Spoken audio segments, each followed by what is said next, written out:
Academicamente, o podcast da Autónoma Academy. Metodologias ativas e participativas no ensino universitário. Para nos ajudar a perceber porque é que estas metodologias são importantes, convidamos João Paulo Feijó, coordenador do curso Metodologias Ativas e Participativas no Ensino Superior. Viva, João Paulo, bem-vindo a este podcast. Olá, bom dia. Porquê metodologias ativas e participativas no ensino superior? Isto não deixou de fazer sentido no ensino secundário? Eu diria que não. Eu diria que continua a fazer todo o sentido e continua a ser um desafio, porque nós continuamos a ter que precisar de repensar a forma como ensinamos. Durante décadas, e eu acredito que ainda hoje, em muitos casos, em muitas situações, o foco está quase exclusivamente na transmissão dos conteúdos. É como se... Ou seja, o professor mestre tem coisas a ensinar, sobe a um pequeno palco quando o professor está. Era um estrado, sim. Isso hoje em dia é menos comum. Na escola que eu conheci, os professores tinham um estrado, e hoje em dia ainda encontramos esse setup. Por exemplo, os anfiteatros, que são tão comuns nos ambientes universitários, basicamente são, digamos, dispositivos que ajudam os estudantes a ver o professor, não a verem-se uns aos outros, a comunicarem entre si, não é? Portanto, isto está centrado ao no paradigma professor. de que ensinar era sinónimo de falar e aprender era sinónimo de ouvir, não é? Portanto, e estar atentos. Mas hoje sabemos que a aprendizagem profunda exige interação entre os estudantes, exige que eles se envolvam ativamente. Entre si e com o professor. E se quisermos, com terceiras entidades fora da sala de aula, mas enfim, isso já será outra história mais para adiante. Portanto, o programa nasce da vontade de ajudar os docentes a explorar práticas mais sentadas no próprio estudante e mais coerentes com a forma como sabemos hoje como se aprende, não é? Isto ajuda-me a perceber se ajuda no seguinte. Ouço muitos professores universitários queixarem-se, é mesmo o termo que eu vou usar, de que os alunos hoje em dia têm pouca concentração e é muito difícil dar uma aula de 2 horas. Bom, eu começaria por dizer que na minha experiência de universitário, há décadas atrás, eu não vou dizer quantas, já era muito difícil concentrar-me durante 2 horas, não é? Portanto, não é de agora, então. Não acredito não é do que o problema seja da geração atual. Enfim, admito que há, enfim, fenómenos e evoluções que têm a ver com o uso das tecnologias, que têm a ver com a perda de alguns hábitos de leitura e de concentração, que fazem com que a capacidade de concentração tenha diminuído, mas, convenhamos, 2 horas são 2 horas, não é? Portanto, eu sempre aprendi, quando estudei, enfim, metodologias de ensino, que qualquer coisa com mais de 20 minutos já leva, digamos, a uma quebra de atenção muito significativa, uma quebra de concentração muito significativa. Então, essas metodologias ativas fazem todo o sentido?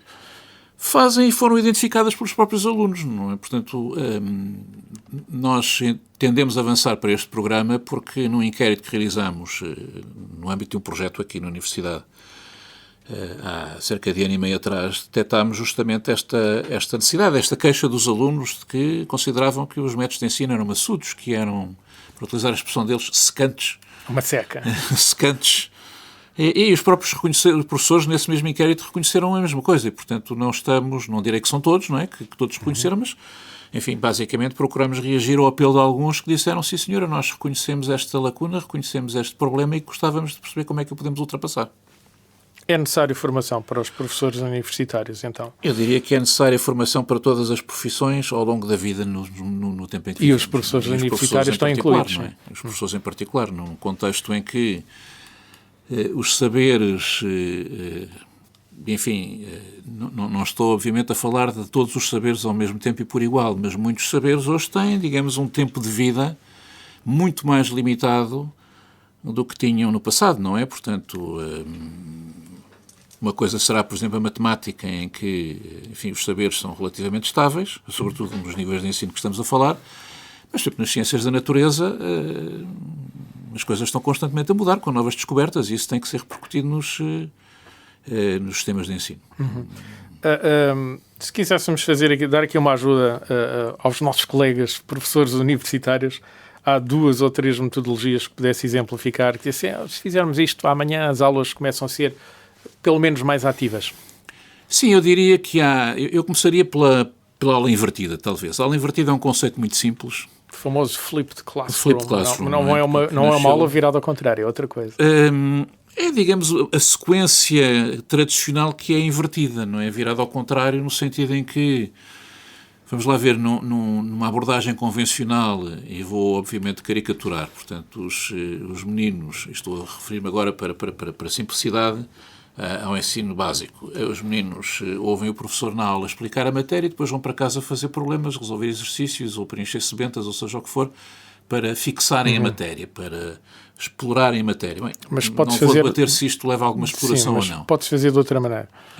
Na aula invertida, a lógica é a oposta, ou seja, começa-se por, digamos, apreender ou pedir aos alunos, aos estudantes que apreendam, digamos, a informação que está subjacente à matéria através de uma leitura, de visionamento de vídeos, etc.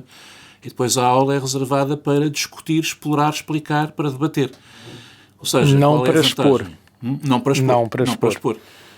Qual é a lógica? Qual é a vantagem? Digamos, eu diria que a competência mais sofisticada, mais exigente e mais nobre do professor não está em transmitir criticamente a matéria, está em ajudar os alunos a explorar, a descobrir, a compreender o significado, a fazer um caminho, a dar sentido àquilo que leram, àquilo que absorveram previamente. E isso, enfim, é algo que pode ser transposto para todos os níveis de ensino. Além desta aula invertida, tem mais uma ou duas dicas? Depois, no próprio contexto da aula, reparo, o que nós estamos aqui a fazer é substituir uma aula magistral por uma aula, digamos, interativa. Sim, porque isto também vai exigir mais dos alunos, terem que fazer uma aplicação prévia, não é? Também. Tudo aquilo vai exigir que é, mais digamos, transmitido magistralmente na aula tradicional é absorvido anteriormente através de vídeos, é exposto, se quiser. O professor, em vez de dar a aula ao vivo, grava um vídeo, os alunos veem esse vídeo, mas depois vêm para a aula debatê-lo. Se a aula passa a ser interativa, portanto, os professores têm que dominar métodos que sejam participativos e interativos, sei lá, roleplays, discussões em grupo, e se formos para turmas maiores, outro tipo de exercícios mais estruturados, sei lá, estou a pensar no World Café, num Jigsaw, são técnicas específicas que permitem trabalhar com grupos de são grandes softwares que estão aí disponíveis e até grátis, que podem ser aplicados em sala de aulas. Portanto, nós usamos nós exploramos e exemplificamos e pomos os professores a preparar preparar exercícios, a prepararem aulas mesmo, utilizando estes métodos. É um dos projetos que eles têm aqui. Que deve ser uma ajuda, sobretudo em turmas numerosas. Turmas numerosas têm ou turmas à distância, por exemplo. Turmas numerosas têm, vamos lá ver, os métodos participativos tradicionais, tipo roleplays, debates em pequenos grupos, estão desenhados para, enfim, turmas, eu diria até 20, 25, 30 estudantes no máximo, que é possível criar pequenos grupos de 5, 6 pessoas. Eu diria que o limite anda por aí, para termos uma participação suficiente em todos eles. E repare, isto é verdade no ensino presencial e no ensino online, portanto, no ensino à distância. Portanto, podemos replicar perfeitamente este tipo de dinâmicas. As turmas maiores têm uma complexidade adicional, que é no final destes debates, normalmente, procura-se, até por uma questão de respeito pelos estudantes, obter, digamos, o seu feedback, o que é que eles debateram, o que é que eles querem partilhar uns com os outros, etc. Isto é execuível num curto período de tempo numa turma pequena, numa turma grande. Se tivermos, por exemplo, turmas de 200 alunos, como há algumas, não é? Portanto, se quisermos dividir essa turma em grupos de 6 alunos, são muitos, não é? E, portanto, pôr em comum umas dezenas largas de grupos de 6 alunos, o output destes grupos é interminável. Aqui, felizmente, a tecnologia ajuda-nos. Portanto, há ferramentas, como, sei lá, sem querer fazer propaganda, publicidade de uma ferramenta concreta, um Mentimeter. Portanto, são ferramentas que, através do próprio telemóvel, que hoje em dia é uma ferramenta que toda a gente tem, não é? Em princípio, carrega que permitem, sei lá, criar uma nuvem de palavras, criar uma tabela, portanto, rapidamente obter o feedback e pôr em comum e partilhar, portanto, o feedback de um grande número de grupos de uma forma ágil e perfeitamente eficiente. Usou já aqui várias vezes a expressão pôr em comum e partilhar.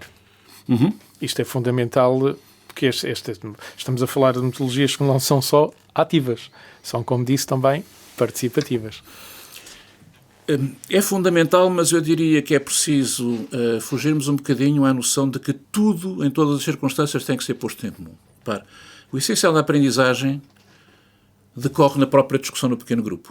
Se o pequeno grupo não puser em comum, não partilhar com os outros o seu output no final, eu diria que se perde talvez 20%. Não. Tem que funcionar logo à partida no pequeno grupo. É aí, nessa dinâmica de partilha, que as coisas, que a aprendizagem acontece. No final, obviamente, que se conhecermos o output dos outros grupos e formos confrontados com ideias da feira diferentes das nossas, isso enriquece-nos. Mas eu diria que não é o essencial. Pequeno grupo tem que funcionar. O pequeno grupo tem que funcionar. É condição base para que isto corra bem. Sim. Há resistências da parte do universo dos professores universitários a estas metodologias? Do ponto de vista ideológico, digamos assim, do ponto de vista das convicções, eu diria que não. Não sei se há uma questão de algum pejo em admitir. Não quero fazer-me juiz. Ouvi alguns... Digo isto porque... Sim, enfim, ouvi alguns comentários... Fez um estudo, está a coordenar uma formação justamente que ajuda professores nestas situações. Sim. Deve ter observado. Sim. Deve ter capacidade para observar. Repare, neste programa, nos professores, nos colegas que participaram neste programa portanto, já fizemos uma edição deste programa e queremos fazer mais, não. São pessoas que estão lá porque querem mesmo... São pessoas que estão lá porque querem... Nem todas, não é? Portanto, houve um convite mesmo por parte da própria universidade para que eles participassem. Portanto, uns estarão mais convencidos do que outros foram por curiosidade, outros por necessidade mesmo. As críticas foram maioritariamente, digamos, às condições de execuibilidade. Portanto, o tema das turmas grandes, um tema muito importante que é o layout das salas, não é? Portanto, salas que estão, digamos, dispostas em sala de aula, em filas de cadeiras aparafusadas no chão que não se conseguem mexer. Eles dizem como é que não é muito bom para trabalhar em grupo. Anfiteatros, a mesma coisa, e, portanto, há esse tipo de queixas, mas do ponto de vista filosófico, eu diria que não, deste grupo não. Já ouvi, noutros contextos, professores insurgirem-se um pouco contra o facto de, então, mas eu é que sei a matéria, pá, e agora, os anos todos que eu levei a aprender a matéria e, digamos, a dominar cientificamente este tema, agora não sou eu que tenho que ensinar, eles é que têm que aprender. Eu diria... Porque aí já estamos a falar do ponto de vista filosófico, justamente. Sim, mas, quer dizer... repare, eu penso que é uma falsa questão. Quer dizer, o método de ensino não põe em causa, digamos, a qualificação do professor para transmitir a matéria. Pode fazê-lo, digamos, ele continua a ser, digamos, o detentor do conhecimento, a forma de o transmitir é que é diferente. Não lhe estamos a pedir para que se cale e que deixe de transmitir conhecimento. Numa aula participativa em que os alunos levantam um problema, ele esclarece esse problema de acordo com aquilo que sabe. Mas, digamos que esse esclarecimento... Não diminui em nada o estatuto científico do professor. Não, e enraiza, digamos, esse conhecimento, ou esse aporte teórico, digamos, numa situação concreta que está a ser explorada pelos alunos e que não aparece, digamos, caída do céu, de alto a baixo, descontextualizada. Não é? João, as metodologias participativas são mais entusiasmantes do ponto de vista do aluno?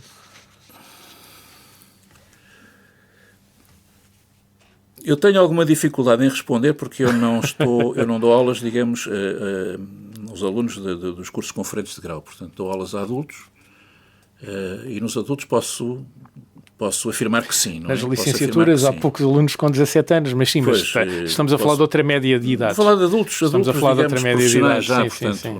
Não estou a falar já de gente da jovens profissão, adultos, a falar de adultos, portanto, pessoas já a nível de pós-graduações, profissionais, etc.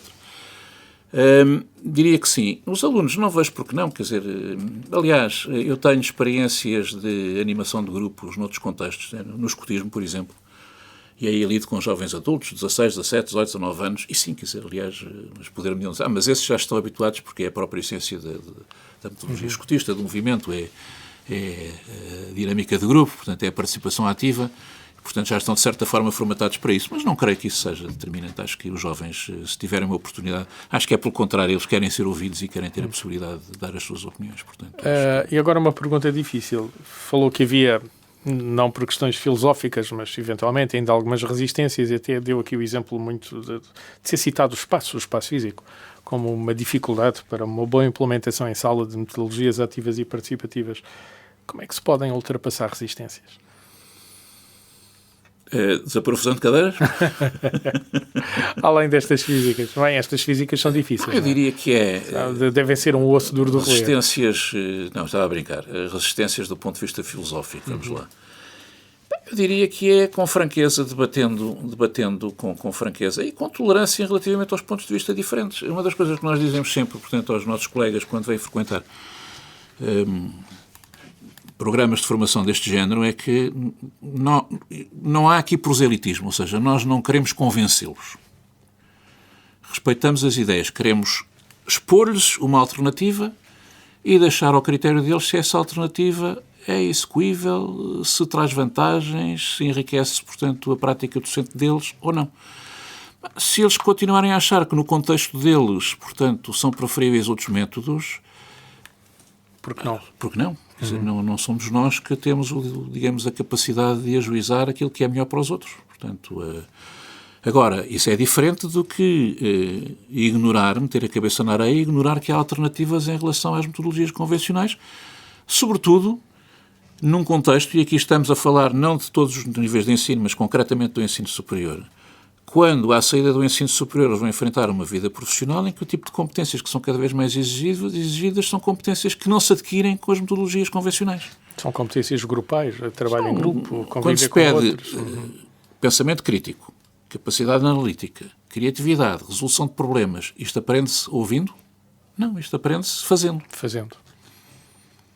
Então estas são as vantagens, porque agora a pergunta que eu gostaria de deixar no ar é, já que nem todos podem reconhecer vantagens neste tipo de metodologia, que vantagens é que o João Paulo Feijó reconhece neste tipo de metodologias?